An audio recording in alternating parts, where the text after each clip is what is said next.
Shalom. Sekali lagi shalom. Puji nama Tuhan, pagi ini kita semua ada dalam perlindungan Tuhan yang indah.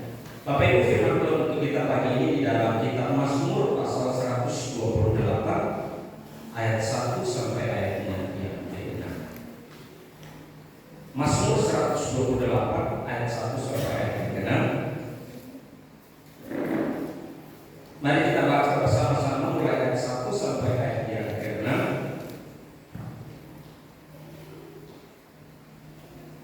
Sudah ketemu Bapak Ibu? Mazmur 128 ayat 1 sampai ayat yang ke-6.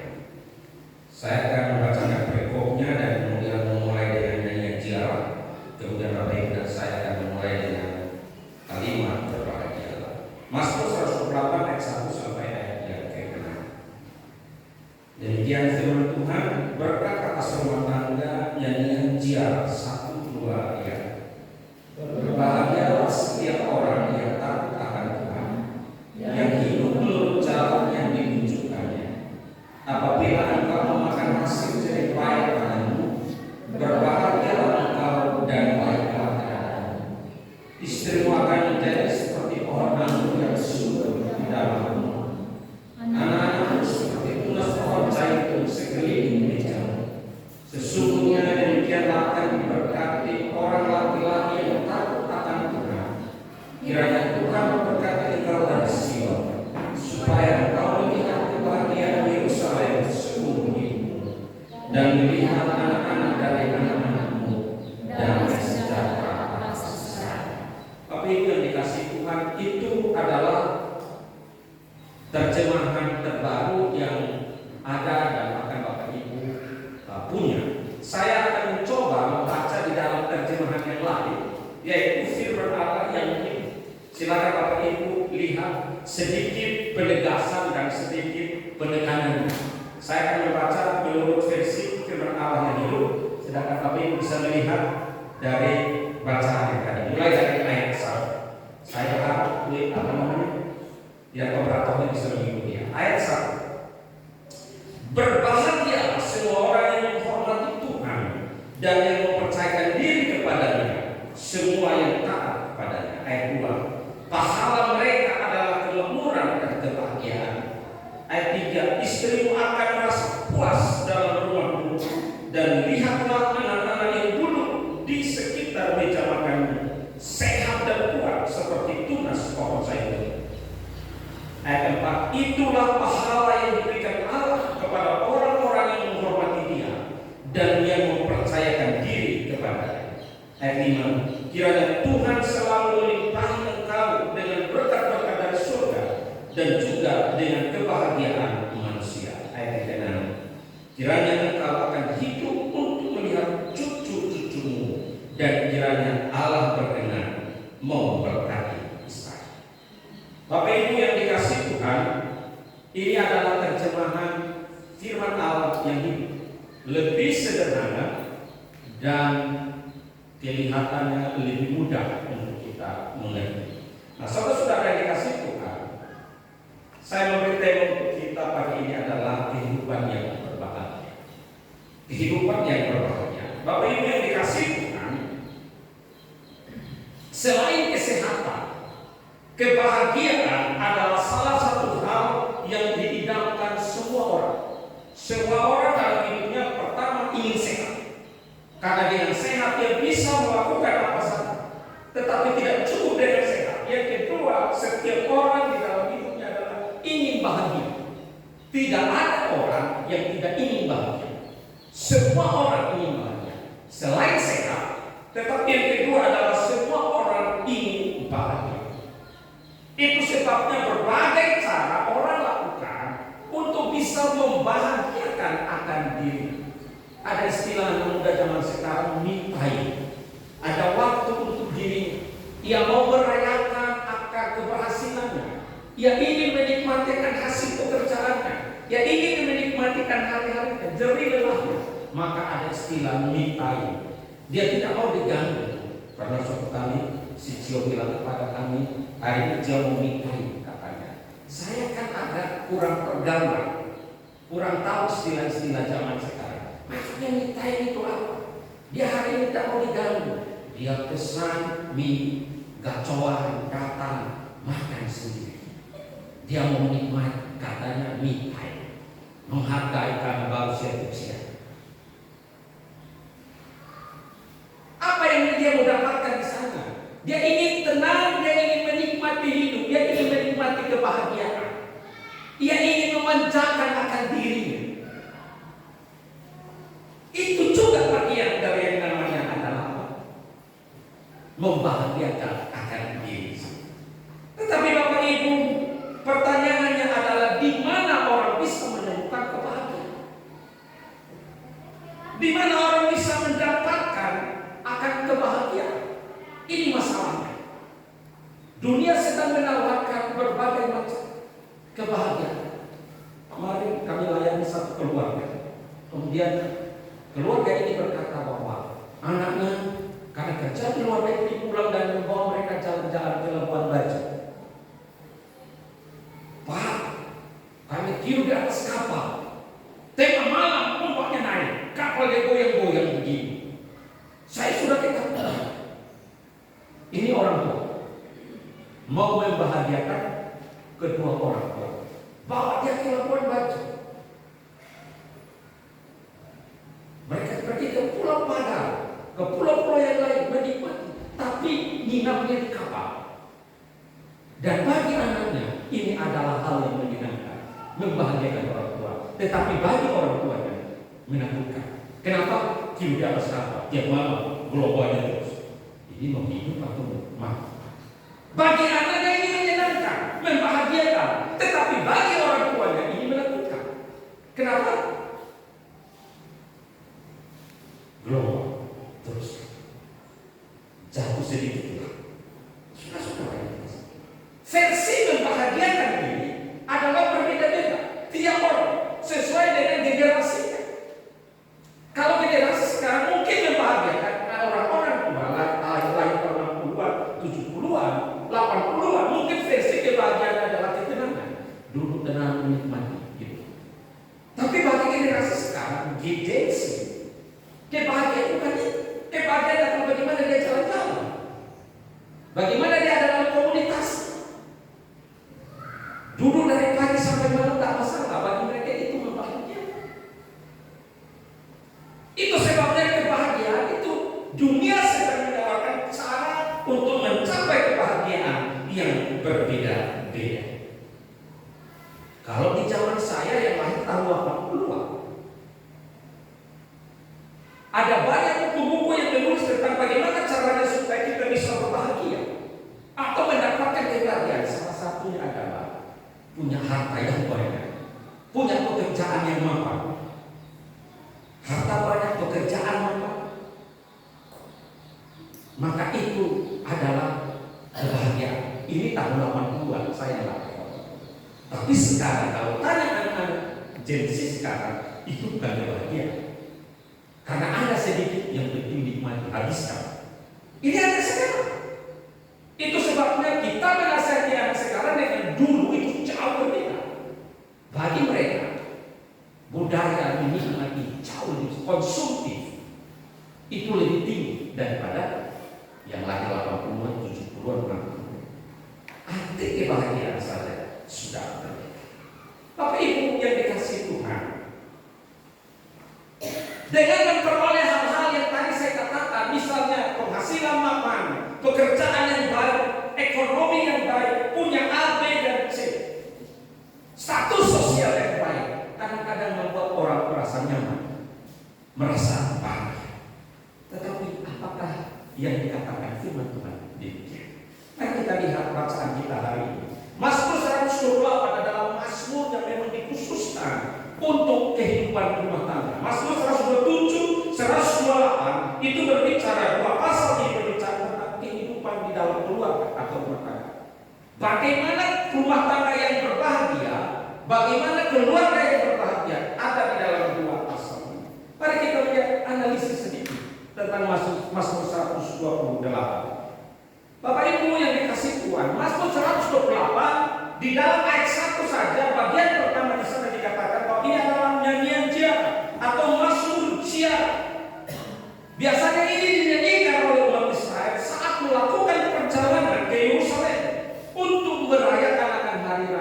keagamaan. Jadi ketika mereka dalam perjalanan menuju ke Yerusalem, maka mereka akan bernyanyi seperti ayat-ayat yang tadi kita baca. Ayat 1, ayat 2 dan seterusnya. Berbahagialah sambil jalan sambil nyanyi dalam perjalanan menuju ke Yerusalem, karena mereka mau ibadah. Jadi sambil jalan sambil bernyanyi. Berbahagialah orang yang takut akan Tuhan, yang hidup menurut jalan-jalan yang ditunjukkan. Nah, apa yang kenapa mereka menyanyikan ini? Apa yang didasari mereka sehingga mereka dalam perjalanan ke Yerusalem, sepanjang perjalanan mereka bernyanyi. Mereka membesarkan akan itu. Kenapa mereka bernyanyi? Karena mereka merasakan kebaikan Tuhan. Mereka merasakan berkat Tuhan. Mereka merasakan nikmatnya hidup takut akan Tuhan. Mereka merasakan bagaimana Tuhan menolong rumah tangga mereka, anak-anak mereka. Mereka memperoleh kebahagiaan dan kemakmuran dari kerja keras mereka.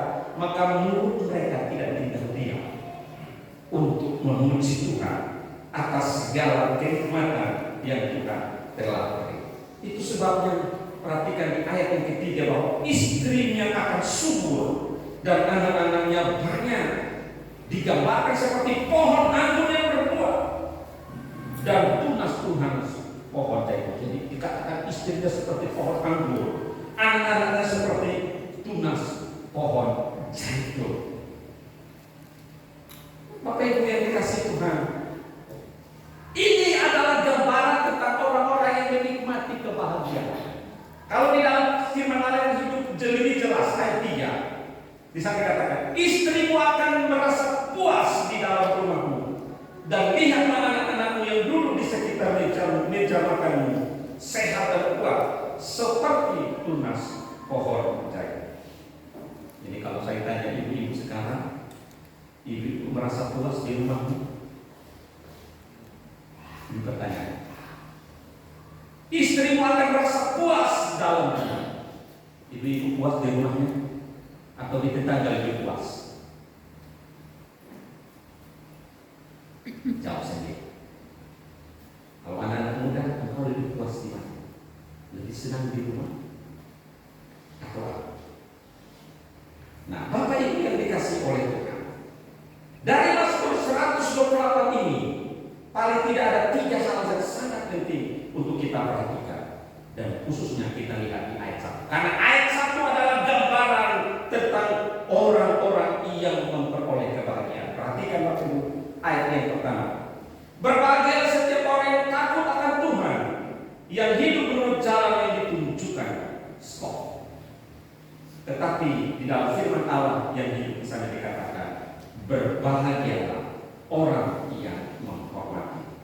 Bapak Ibu, kebahagiaan itu kita peroleh. Hal yang pertama yang harus kita lakukan adalah menghormati Tuhan.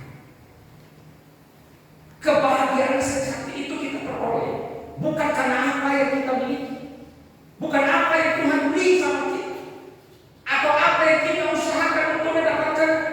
Tetapi kebahagiaan sejati diperoleh dengan apa? Kita harus menghormati. Ternyata kebahagiaan sejati itu diperoleh ketika Bapak Ibu dan saya kita menghormati. Bagaimana caranya menghormati Tuhan?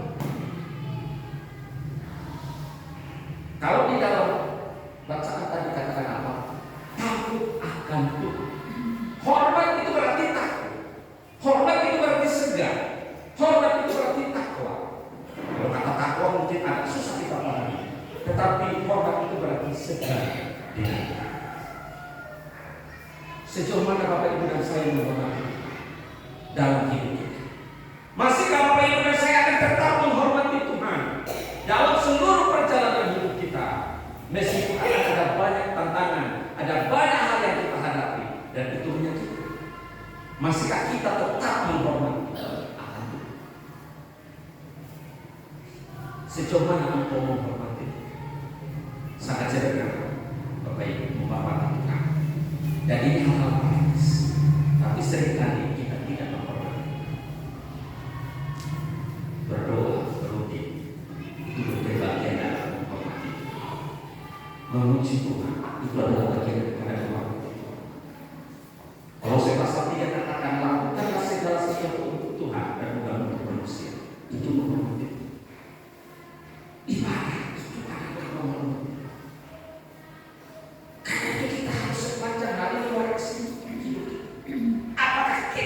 pribadi yang menghormati Tuhan. Tidak jelas siapa yang tulis Mazmur ini. Mazmur seorang tidak tahu apakah ini Daud, apa teman-teman Daud. Tetapi intinya daripada Mazmur 108 adalah rumah tangga yang berbahagia, pribadi yang berbahagia adalah pribadi yang menghormati. Saudara-saudara yang dikasihi Tuhan, sejauh mana taatmu kepada Tuhan, sejauh mana hormatmu kepada Tuhan dalam hidup. Di pekerjaan kita pasti menghormati orang-orang yang di atas kita. Di rumah tangga kita menghormati suami atau istri atau anak. Tetapi dari Tuhan, sejauh mana kau menghormati? Karena penghormatan menentukan kebahagiaan. Kalau Tuhan saja engkau tidak hormati, bagaimana engkau memperoleh kebahagiaan? Banyak orang yang merasakan kebahagiaan, mendapatkan kebahagiaan itu hanya didasarkan kepada apa yang dia miliki, usaha yang dia dapatkan, punya penghasilan, punya A, B, C dan yang lain. Dia merasa bahagia. Itu semua karena siapa memberi bahagia? Ada seorang hamba Tuhan beberapa waktu lalu kami ngobrol-ngobrol dia kemudian, Pak, selama aku hidup aku pengen supaya punya rumah. Karena dulu orang tua saya miskin dan tidak mampu. Saya sempat tinggal dengan orang yang saya diperlakukan seperti bangsa. Oke, jadi motivasimu aku besar, aku kuliah, aku sekolah, bahkan sekarang jadi hamba Tuhan, aku harus menunjukkan kepada orang lain bahwa aku tidak babulah. Aku harus membuat orang lain tunduk dan hormat sama saya. Karena dulu saya jadi babu, sekarang saya tidak jadi babu. Kemudian dia bekerja keras, melayani dengan keras dan akhirnya punya. Setelah punya rumah gak puas, dia pengen punya mobil. Setelah punya mobil, kemudian dia lihat di TV, kemudian ada tempat duduk seorang menteri yang macam singgasana. Dia kumpulkan duit, kemudian dia beli akan tempat duduk itu, kemudian duduk sana dia menikmati. Tapi setelah itu dia tidak puas juga. Dia tidak puas juga, kemudian masih ada yang kosong, ada yang kosong. Rasanya bahagia sesaat, kemudian kosong. Aku dulu senang sekali. Kemudian dia ganti mobilnya, dia ganti kursinya. Kemudian aku mau lebih sederhana. Setelah dia mau hidup sederhana, ternyata dia juga merindukan hal-hal yang lebih besar lagi, seperti yang dialami. Ketika kami sering-sering, kemudian saya berkata kepada Bapak Ibu, sebenarnya apa yang cari, apa yang Bapak cari? Selama engkau mendasarkan kebahagiaanmu kepada apa yang kau dapatkan, maka sampai kapanpun engkau akan cari, dapat beli, tinggalkan lagi, beli, dapat tinggalkan lagi, engkau tidak akan pernah bersepakat. Tetapi rasa puas itu akan ada ketika ada Tuhan dalam hati. Engkau menghormati Tuhan dan kau mensyukur apa yang Tuhan beri, nikmat yang Tuhan beri kepada, maka kebahagiaan itu akan terjadi. Pertama-tama sudah Bapak Ibu menghormati Tuhan.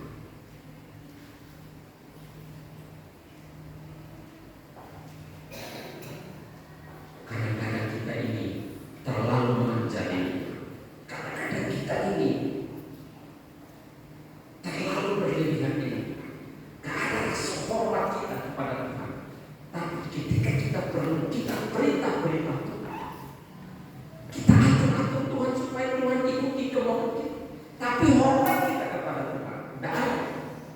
Sekali kita kepada Tuhan, tapi kita mau atur Tuhan supaya kita ikuti mau Tuhan. Aku perlu ini, aku butuh ini, aku mau seperti ini, tetapi tidak mau tunduk kepada Tuhan, tidak mau hormat kepada Tuhan. Aku mau masa depan yang indah, aku mau hidup yang baik, pekerjaan yang baik, aku mau semua yang terbaik. Tetapi hal yang sederhana Tuhan minta, hormat sama Tuhan sekalian. Doanya saja polos, ibadahnya saja manis.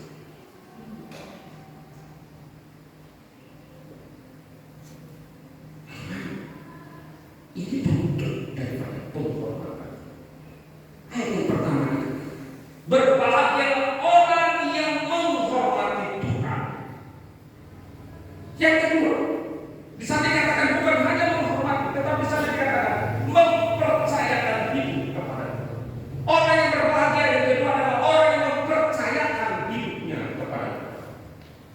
Tidak cukup hanya hormat, tetapi yang kedua adalah percayakan.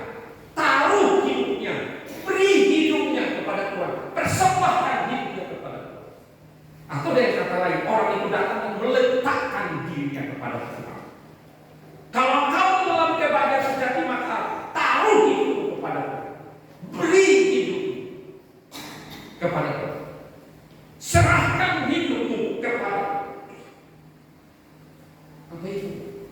Biasanya orang sering menyerahkan hidupnya kalau dalam keadaan TPP, sakit keras, baru serahkan hidup sama Tuhan. Dalam pergumulan berat, hutang sudah di depan mata.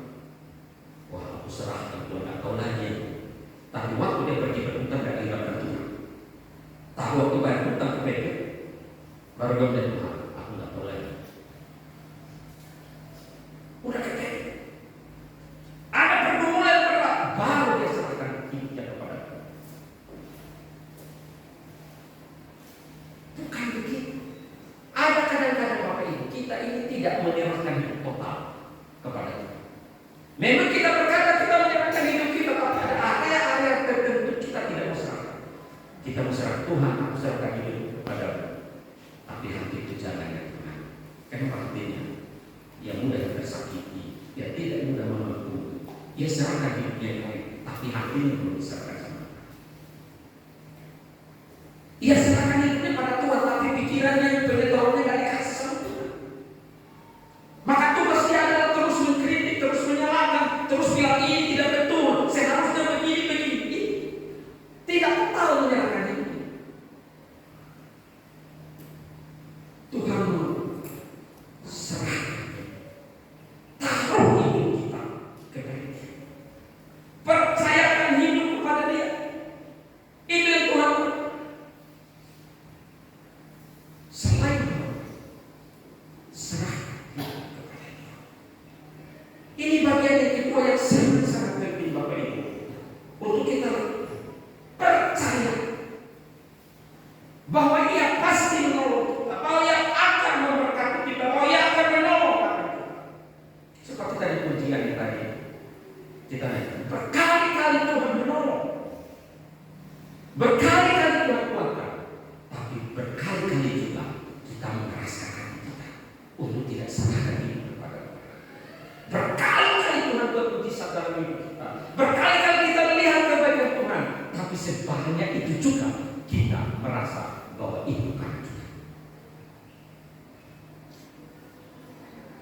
Percayakan hidup kepada Dia, maka engkau akan bersyukur, kebahagiaan, menikmati kebahagiaan. Karena kebahagiaan itu engkau itu harus muncul dalam diri dan bukan orang lain yang buat. Karena dengan Tuhan sudah beres, maka pasti kau mengalami bahagia. Ada orang bekerja, kemudian gajinya 1.200.000, nggak betul ini, dia pindah kerja 1.200.000, dia tidak puas lagi, pindah lagi 3.200.000, dia tidak puas lagi, dia kemudian dapat 4.200.000 satu bulan. Apakah itu cukup? Bagi dia kurang, karena pengeluaran banyak, kebutuhan banyak, kemudian dia keluar, dia cari ke tempat yang lain. Sampai kapanpun engkau tidak akan pernah puas, karena engkau kurang menyerahkan hidup kepada Tuhan. Dengan gaji 1.200.000, dengan gaji 4,2, Tuhan cukupkan seluruhnya. Apakah cari 10 juta, 20 juta pun akan tetap sama, akan selalu merasa kurang. Kebahagiaan itu adalah ketika engkau letakkan hidupmu kepada Dia, percayakan hidupmu sepenuhnya kepada Tuhan, akan Dia mengatur hidup. Maka Paulus berkata dalam Roma 12, persembahkanlah Tuhan hidupmu sebagai persembahan yang hidup dan berkenan. Itu artinya semua area hidup kita. Waktu kita mempercayakan hidup kita kepada Tuhan, mata kasih sama Tuhan, mulut kasih sama Tuhan, telinga kasih sama Tuhan, tangan dan kaki kasih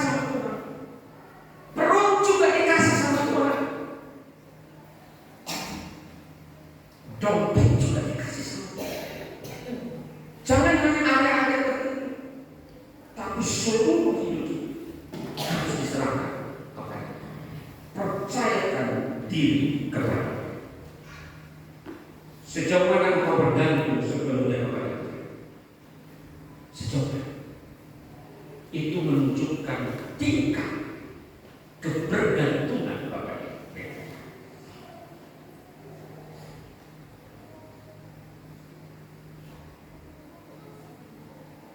Bapak Ibu, ini hal yang kedua. Hal yang ketiga di ayat yang pertama.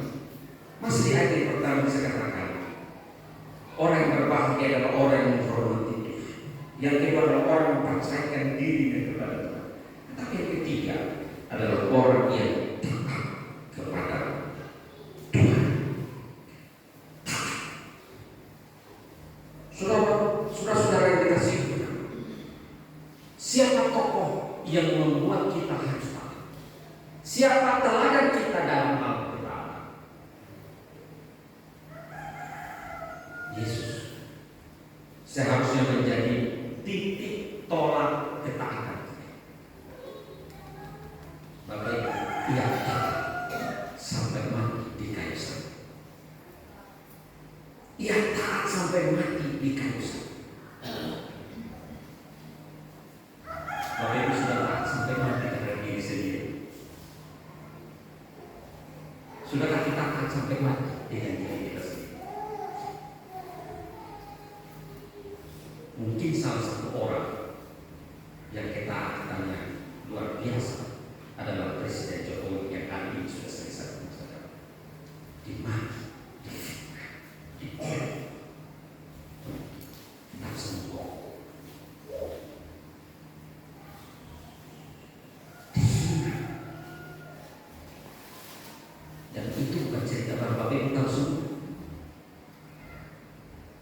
Pernah nggak dengar satu kalimat yang membalas? Pernah kita mendengar bahwa karena dia presiden dia gunakan kekuasaan untuk membela diri?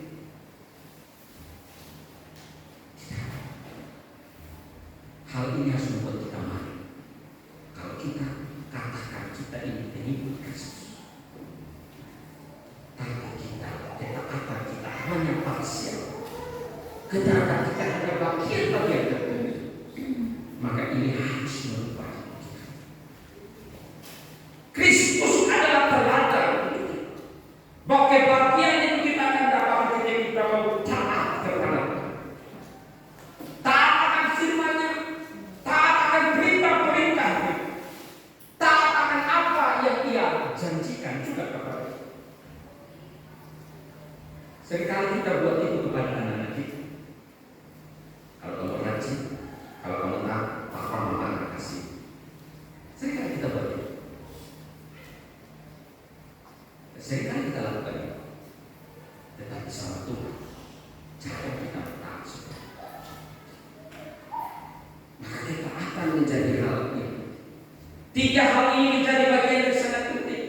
Apakah saya orang yang taat kepada Tuhan? Hal apa lagi yang harus membuat saya taat kepada Tuhan?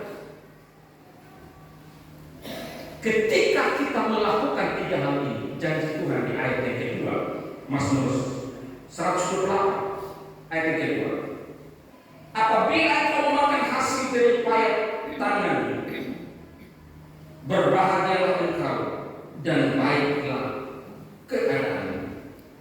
Tetapi dalam terjemahan yang biasa di sana dikatakan pahala mereka adalah kemakmuran dan kebahagiaan.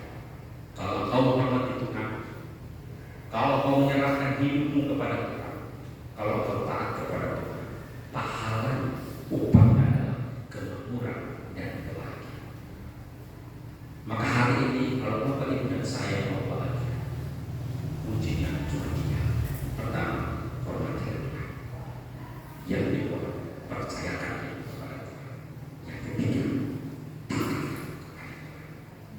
maka kebahagiaan akan menjadi. Engkau tidak akan terpengaruh terhadap apa. Hari ini tidak mengganggu sukacita. Karena apa? Tuhan tidak pernah lalai dengan janji. Janji-janji